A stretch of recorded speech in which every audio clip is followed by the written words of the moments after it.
আমরা চাঁদাবাজির একটা নতুন সংজ্ঞা শিখেছি গত 2 দিন ধরে। আপনারা নিশ্চয়ই শুনেছেন, সড়ক সেতুমন্ত্রী যিনি আছেন রবিউল ভাই, তিনি এক সংজ্ঞা আমাদেরকে শিখিয়েছেন। রবিউল ভাইয়ের চেহারাটা দেখলে আমার একটা টকশোর কথা মনে হয়।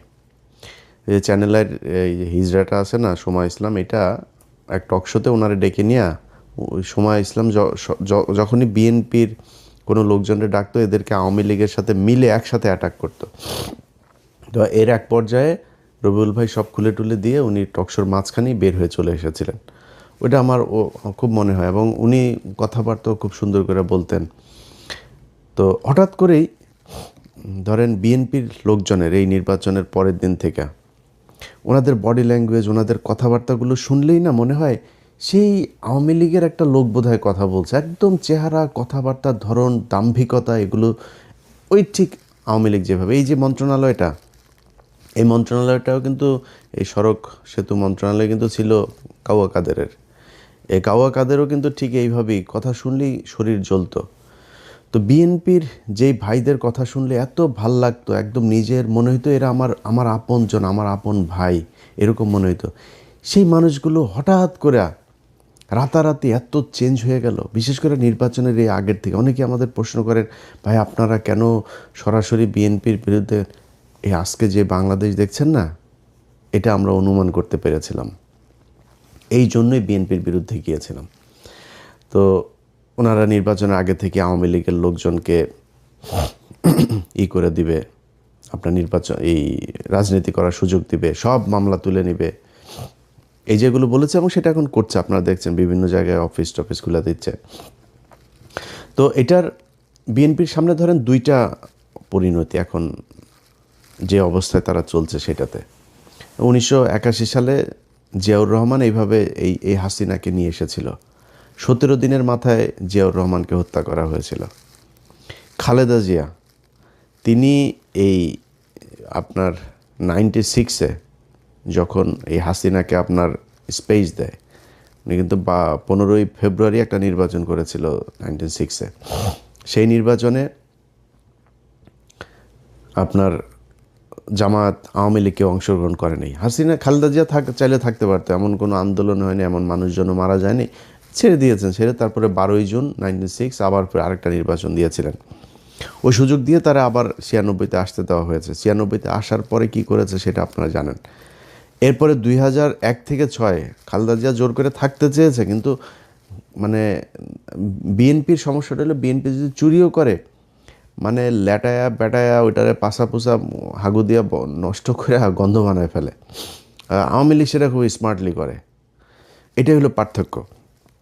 তো এরপরে খালেদা জিয়া সুযোগ তাদেরকে দিয়েছেন। সেই সুযোগ দেওয়ার পরে 2013 সালেও আরেকবার খালেদা জিয়া সুযোগ দিলেন, 14 সালের নির্বাচনের না এসে। তো এই আওয়ামী লীগ খালেদা জিয়ার পরিবারকে কতটুকু ক্ষতি করেছে, এটা ভাই আমার বলার কিছু নাই। এটা জিয়া পরিবার জানে, তাদের পরিবারের আমার বিশ্বাস যে আমার চাইতে বেশি কষ্ট তাদের জন্য হয়। এরা যদি আসে তাহলে বিএনপির পরিণতি কি হয় সেটা 17 বছরে আমরা দেখেছি, এটা নতুন করে দেখার কিছু নাই। অতএব তারা যদি এদেরকে নিয়ে আসে, এসে মনে করেন আওয়ামী লীগকে নিয়েই তারপরে করলো, তো জোর করে যদি থাকতে চায়, বাংলাদেশে খুব নিকট অতীতে আমরা এর পরিণতি দেখেছি যে সেটাতে কি হয়। বিএনপি সেই পরিণতি ভোগ করতে হবে যদি তারা জোর করে ক্ষমতায় থাকতে চায়। আর যদি তারা মনে করে নির্বাচন করবে, গণতান্ত্রিকভাবে জামাতের সাথে রাজনীতি করবে, জামাতের সাথে রাজনীতি করতে গেলে জামাত আপনারা যদি নাকি স্বর্ণ দেখায়, আপনি তো আর এই তামা দিয়ে তো তার সাথে রাজনীতি করতে পারবেন না। জামাত রাজনীতি করে নিজের পকেটের টাকা দিয়ে, তারপরে সংগঠন চালায়। আর আপনি চাঁদাবাজির টাকা দিয়ে সংগঠন চালাবেন, এরকমই হবে। এই যে রবিউল ইসলাম ভাই, উনি একটা কথা বলেছেন, মানে উনি কথাটা হয়তো খুব কৌশলে, এর আগেও তো এই চাঁদাবাজি হতো, ওবায়দুল কাদের কোনোদিন স্বীকার করেছে এইভাবে বলেছে কখনো? বলতে হবে কি, আপনি দেখেন প্রতিটা মন্ত্রী দুর্নীতিকে, এই যে এহসানুল হক মিলন দুর্নীতি করেন আগের বার, দুর্নীতির বিরুদ্ধে ব্যাপক করা হবে, সবাই দুর্নীতির বিরুদ্ধে, সব কটা মন্ত্রীর বক্তব্য দেখবেন একই রকম। এইটাই হচ্ছে স্মার্টনেস, বাংলাদেশের স্মার্টনেস এইটাই।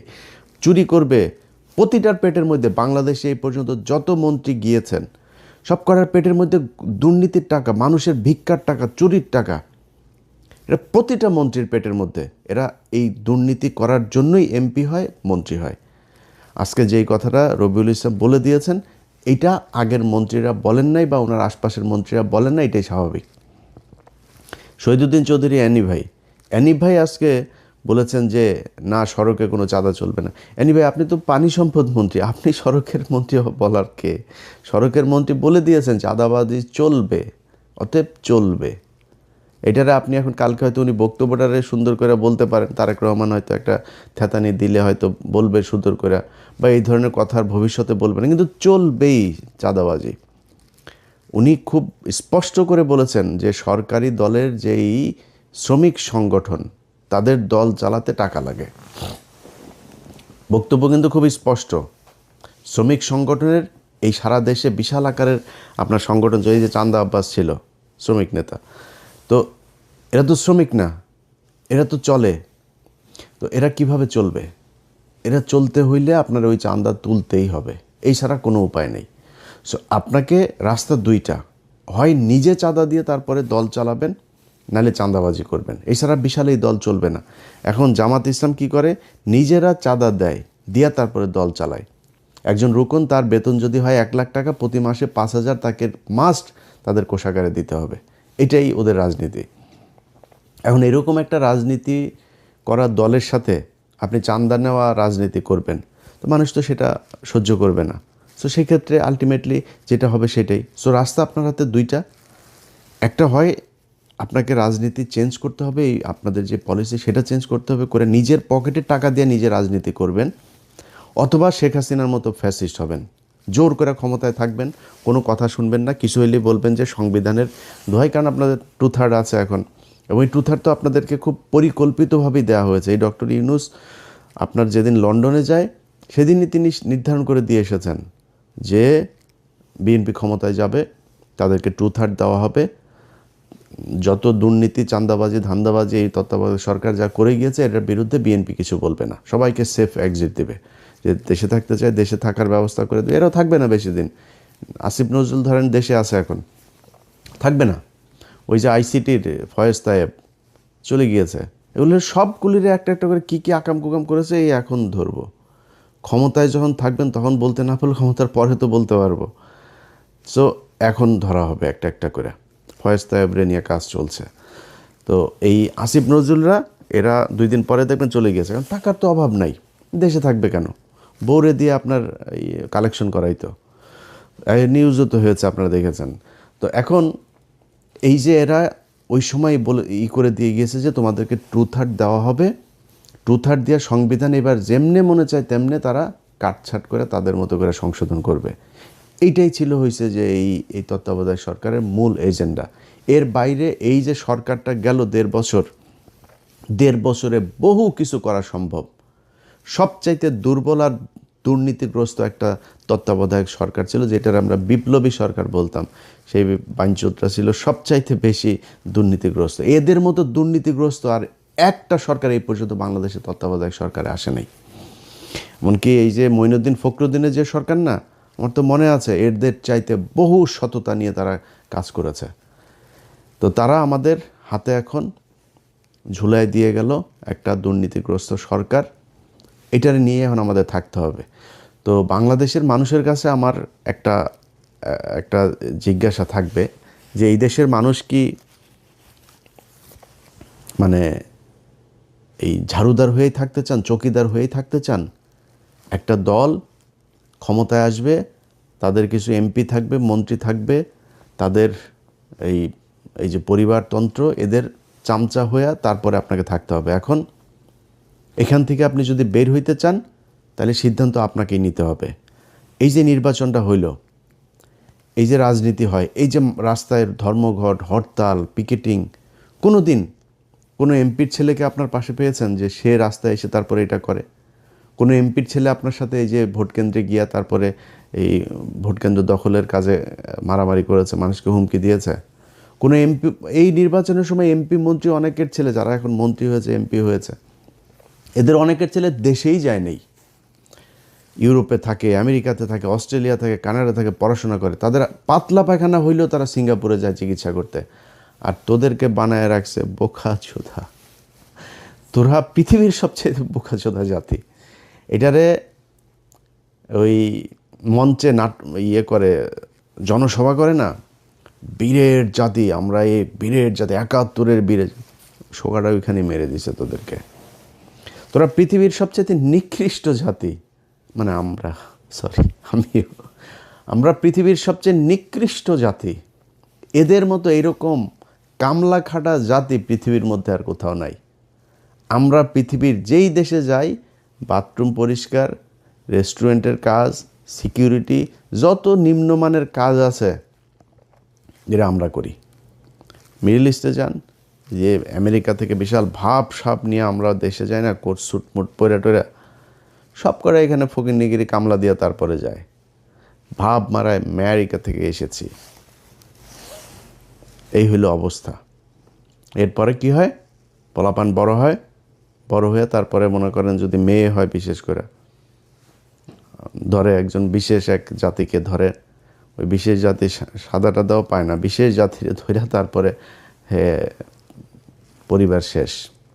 এরপরে বাপ মা বুড়া বয়সে যায়, তারপরে করে কি না এই দেশে আর থাকবো না, চলে যাই। এরপরে যায় দেশে গিয়ে এতিমখানায় টাকা পয়সা, আমি পরিচিত লোকজনের এগুলি নিজের চোখের সামনে দেখা, এই জন্য বললাম। এইটাই আমাদের জাতি। আমরা, আমার দেশ নাকি সোনার বাংলাদেশ, এই সাউয়ার বাংলাদেশ রে, সাউয়ার বাংলাদেশে বাংলাদেশের মানুষ থাকতে পারে না। দেশের মানুষ বাইরে যায়, কামলা দেয়, টাকা পাঠায়, সেই টাকা ওরা পাচার করে বিদেশে পাঠায়। এটাই হলো বীরের জাতি। তোদের যদি লজ্জা থাকে তাহলে ভবিষ্যতে এদের এই ঠিকাদার, পাহারাদার, চৌকিদার, কামলা দিতে সামনে আর যাবি না। তোদেরকে দিয়া এই নির্বাচনের মাঠে কেন্দ্র দখল করায় তোদের কি চাকর বানায়? তোরাই চাকর। প্রতিদিন এই যে ট্রাকের মধ্যে থেকে যে চাঁদাগুলি নেন, এটা কিন্তু এমপির কোনো ছেলে নেয় না, মন্ত্রীর কোনো ছেলে নেয় না, কিন্তু এটা টাকার ভাগ কিন্তু একদম শেষ মাথা পর্যন্ত যায়। টাকাটা উঠায় কাঁদে দিয়ে তোরে দেওয়া উঠায়, তুই কামলা, ওইখানেও তুই কামলা। সো এই তোদের মতো কামলাদেরকে দিয়া এই দেশে এরা রাজনীতি করে এদের ছেলে মেয়েদেরকে বিদেশে পড়াশোনা করায়, নিজেদের কিছু হইলে তারপর ট্রিটমেন্ট নিতে যায় সিঙ্গাপুর, থাইল্যান্ড, ব্যাংকক। বাংলাদেশে এদের ট্রিটমেন্টও নেয় না এরা। এইভাবেই চলছে, একদম চোখের সামনে এইভাবে চলছে। প্রতিটা মন্ত্রী, এমপি, সব করার সন্তানের পেটের মধ্যে চুরির টাকা, দুর্নীতির টাকা, এই দেশের মানুষের ভিক্ষা করা টাকা এগুলি। এই যে বলেছে না যে এদেরকে চাঁদাটা নাকি এমনিতেই যারা স্বেচ্ছায় দেয়, স্বেচ্ছায় মিয়া ফাও কেউ টাকা 1 টাকা দেয়। আর যদি স্বেচ্ছায় নিতে চাস তাহলে তোর লোকজনরে বল যে থাল নিয়ে বসতে, আল্লাহর হস্তে 2টা দে, এমনি বলতে বলবে। লাঠি একটা হাতে নিয়ে, আমরা দেখি নাই এই চুয়াডাঙ্গা থেকে ঢাকায় আসতাম, মানে শুরু হয় আপনার একদম ঝিনাইদহ থেকে শুরু হইতো, মাগুরা, ফরিদপুর, রাজবাড়ী, এইদিকে মানিকগঞ্জ, সাভার, পুরোটা গাবতলী থেকে একদম পুরোটা আপনার এই চাঁদাবাজি চলতো।